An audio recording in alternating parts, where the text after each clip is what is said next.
The FIFA World Cup is on November 20th, 2022 from Qatar.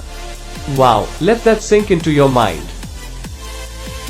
OnPassive is going to be a sponsor of the most incredible, gigantic sporting event of the year. The World Cup of football all over the world is going to take place in our midst. OnPassive will be a player as a sponsor of the FIFA World Football Tournament, featuring the best athletes in the world, and they will showcase all of the sponsors of that event. The one that sticks out is going to be OnPassive. The world has not seen what is going to be in store for them when they see this massive IT company. OnPassive's digital disruptive masterpieces of its portfolio of over 50 ecosystem products. It will be like a walk in the park for OnPassive because of the genius of Mr. Ash Mufareh and his technology staff in Hyderabad, India. What is complicated to other technology staffs of other IT companies is simple to the brilliant minds and genius minds of OnPassive.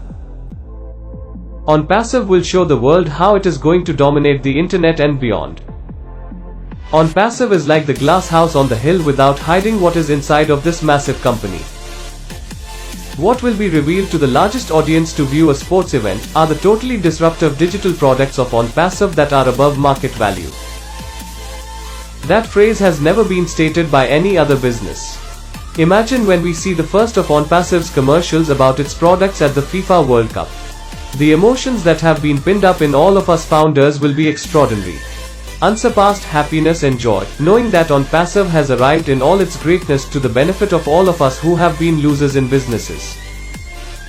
Attention world, OnPassive will be sending you invite links from founders so you can see what we already know, just how great OnPassive is for humanity. The FIFA World Cup will showcase OnPassive. The disruptive products will have already been released before. The FIFA World Cup of 2022 was a dress rehearsal getting ready for the main event. The FIFA World Cup sponsorship has already been paid.